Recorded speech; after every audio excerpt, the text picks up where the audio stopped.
GT here, another karting video. Now, you may well have seen the Lando Norris one, and during that video I complained. I was done by the end. Oh, I was done. Basically I wasn't physically up to it. It's been a few months without karting, so I need to get out in the car as much as possible. So I was looking online for some fast karts, and I think I found one of the fastest arrive and drive karts you can find in the country, and it's one of these. So I'm here at Lid. This is a senior Rotax. It's pretty much the same speed, near enough, as the X30 I drove against Lando. We're gonna go out for a couple of sessions, give it a good go. Someone actually just flipped a car just now. They're trying to fix it, so let's hope that doesn't happen. All right, enough talk. Let's try and get out on track.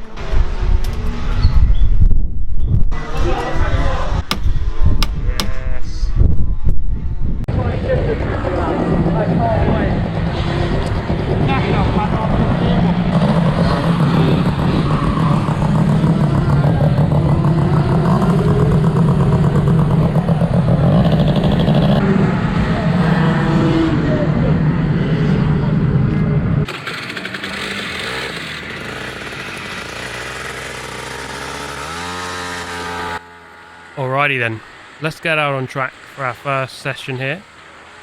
Now, I didn't want to get in the way of all the local population, so we just pull over, let them all go out on cold tyres. And of course we've got to use our insane tyre warming skills to get this car up to speed. So senior Rotax is what we're driving here. And, oh, that's actually Ayrton Senna's going past us there. Might have seen the livery. So yeah, Senna does actually like to hang out in British kart circuits, in case you didn't know. Yeah, senior Rotax. It's been a long time since I've driven senior Rotax. Way back in the day when I was a lot younger is when I used to drive these. But we're just trying to adapt to this very car. So basically what we're doing here is, well, Lid Kart Circuit, they own, I think it's 5 of these senior Rotax cars. So they're just hiring them out basically. So any old person, such as myself, could just come along, give them a go for a while, and just have a bit of a blast. Nothing too serious, just to try and get basically out on the track as much as possible, really. And when I raced Lando, given that was like the first time I'd been in a kart for many months, I was struggling a little bit. And where better to pick than Lid, because this track is very physical, especially with the very big curbs through the first sector. So this is the final corner here, and then this is the start-finish line. So you've got some very big chunky curbs here, which you pretty much have to ride. This kart was kind of all over the place, I must say, and I was kind of struggling to drive it. I was passed here by this Birrell, driven by Stefan, who was just flying. You see just how much tidier that kart is. So we'd have to have a go on that kart later on. But out of here especially, well, the acceleration wasn't quite there. So I'm getting in all the, the racing driver excuses as early as I can. But after a good sort of 7-8 minutes driving this kart, I thought I'd bring it in and just give my thoughts to the other guys of how this kart felt.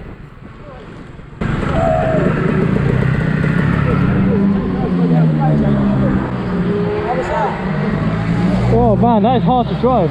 It's hard to drive. Well, on the brakes, it's all over the place. How'd you find that? That thing is rapid. This thing is amazing. That thing's so much better. Fucking hell. You went past, I was like, there's no way I can keep up with that. I was going to say that. On the brakes is horrible. The grip is awful. That was flying. This thing is a beast. That was a beast. It's awesome. It was all the driver though, weren't it? It was all the driver. Yeah. It was all you. Alright, so we complained, just in typical racing driver fashion. I wanted to go out again, because I felt like, even if the kart did feel a bit off, the brakes felt really off. The acceleration wasn't quite there. I think the power band was cutting out or something, especially coming out of this corner. But I felt like, you know what? Being a good racing driver is about being able to adapt to different situations. So if the kart is a bit off, well, it's up to you as the driver to try and drive around those problems as best you can. So it's always a good learning process. No matter how good or bad you feel, you just need to get out on the track and give it a jolly good go, you know. So this kart felt a bit weird on the brakes. You might know, especially into that final corner. It was squirrely, if that's the right word, the technical term. But before long, I was mixing it with the locals, and they weren't just flying past me. Yellow flag into here. So it was an open day, and of course, as you can see, lots of other people on the circuit at the same time. So it's always good. Bit of a barometer. I'm going to try and get an overtake done for the first time in my life. There we go, absolutely sensational. And that was almost certainly meant to be a yellow flag section. There wasn't one, but yeah, I overtook into a very dangerous section there with someone off out of their car in the middle of the circuit. And then we go for another pass here into the final corner. So just really not, or trying to not overdrive the kart, because it felt very easy to make a mistake if you push this kart too much.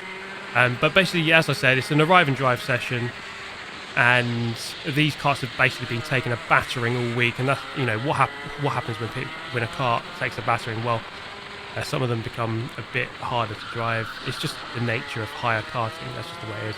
Steph came past me here, as you can see, and he just drove off into the distance. And, you know, I'm going to blame the kart. He's going to say it was all driver. But look at that difference out there. The power was unreal. And I wanted to get myself out in that other car. I was in number 2 here. He was driving number 6. And it'd be good to try and get myself out in that car. So he came in. I thought, I might as well follow him in. And try to get out in that car. Try and have a go in that one instead and see how that one performs. So this one is so much. This one's definitely better. That's because the power in that is unbelievable. Yeah. This one, the power cuts out. Yeah. This one looks alright. What about grip? No, I mean there's no grip. Alright, I'm gonna have a go in this one. Number 6. Should be a lot better than number 2. It looked better when it flew past me anyway.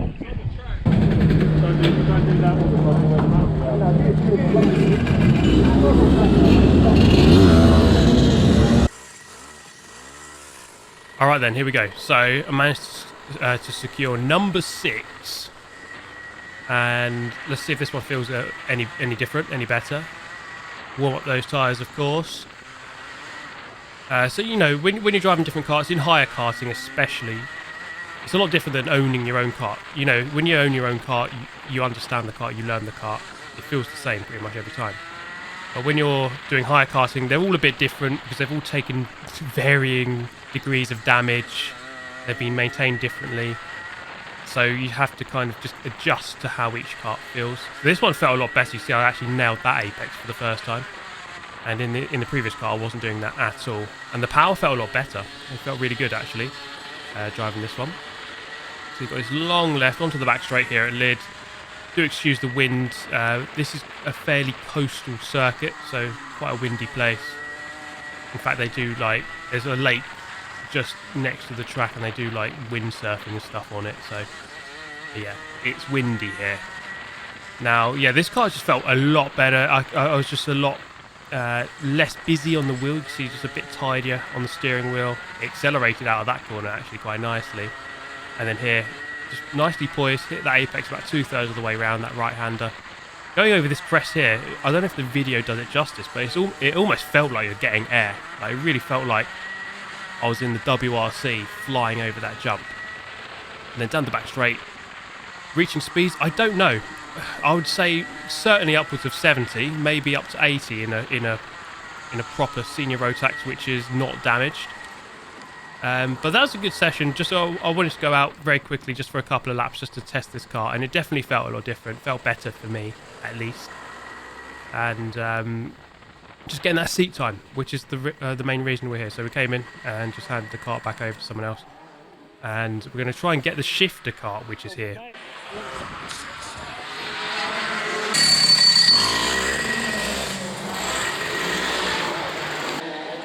Here we go, guys.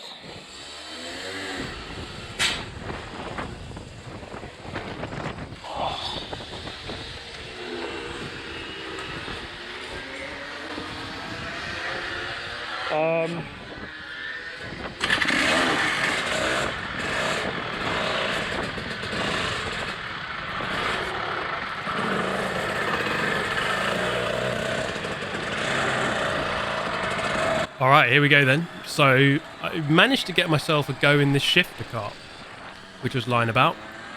I didn't expect this. I mean, when I paid for this day, I didn't expect to be able to have a go in this cart. Now, this is a DD2 cart. It's still a senior Rotax. It has 2 gears. Now, it's not a fully fledged KZ2 or anything like that with 6 gears. You know, if you are an owner of a KZ2 and wouldn't mind giving me a go, then please do let me know. But you can see the shifters. It's a flappy paddle behind the wheel. So coming out of here, listen. You can see or you can listen to the gear shifts. As this is the first time I've ever driven a shifter, and I've been doing karting for 20 years now. So it's kind of a very different, weird experience. It's very strange to be shifting, and the main thing I was trying to work out is just where do I need to shift. Because it felt like in some places I'm going to be shifting up just before the corner, which would make it kind of pointless before I brake. So just working out exactly where I needed to do it. Now, the one place you certainly would do it around Lid is on the back straight, which we're about to arrive at here. There we go. So onto this back straight. The car just did not stop accelerating. It is so quick coming through here. I would say certainly north of 80 miles an hour going into that braking zone if you're getting it right, which I hope I am. But it felt really nice. This car was very nicely poised. I think the senior Rotax, the other ones that I was driving before, certainly had a lot more damage and just felt a little bit more off. And maybe this car had slightly fresher tyres as well. It just felt very nicely poised. It felt easy to control,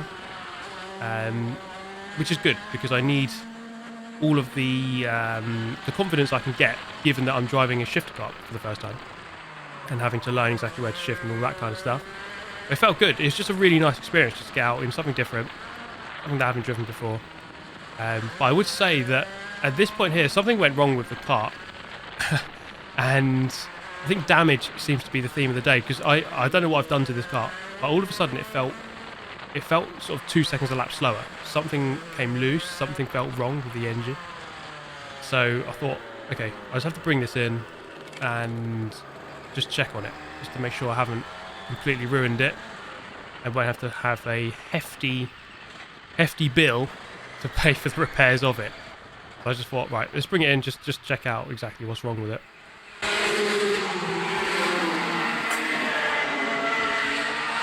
I killed it, I think.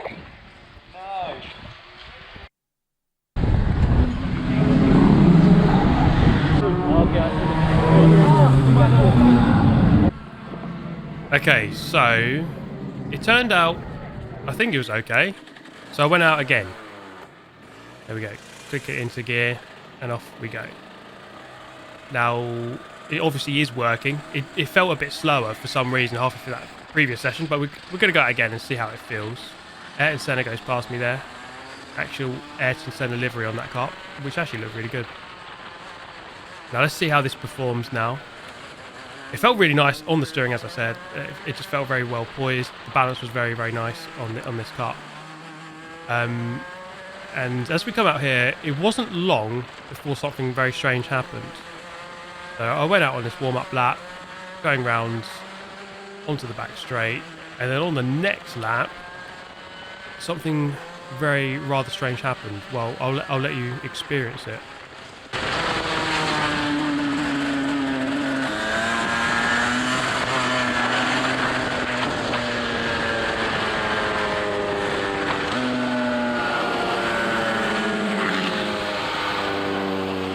So my suspicions were kind of confirmed here, that something was a bit off and the car just basically completely cut out. And let me tell you, it's rather scary having the locals hurtle towards you at 80 miles an hour coming into this final corner here at Lid. I was kind of stranded, so all I had to do was really just push it into the pit lane, which was only 50 metres or so in front of me.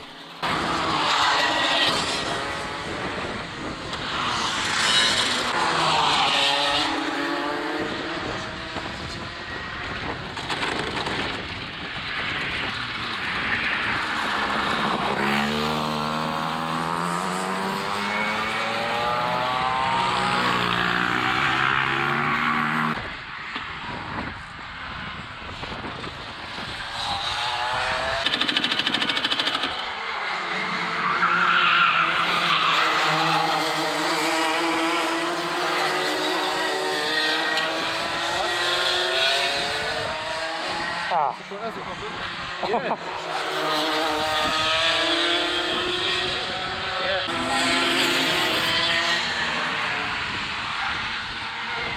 I like this, you can like go around like this. Did they think about that? I don't know. So it turned out the electrics had just come loose on the kart, but I would say it was a really fun experience, really fun to drive a shifter kart for the first time. Not many laps, but it was something different and something new for me, given that I've been doing karting for so long now. Good to get back out in a kart again. I hope you've enjoyed this video as much as I enjoyed recording it for you. Do let me know your thoughts, and if you do have a KZ2 or a 6-speed shifter, let me know because I want to have a go. But that is all for me today. Thank you so much for watching. Take care, and I shall see you next time. Goodbye.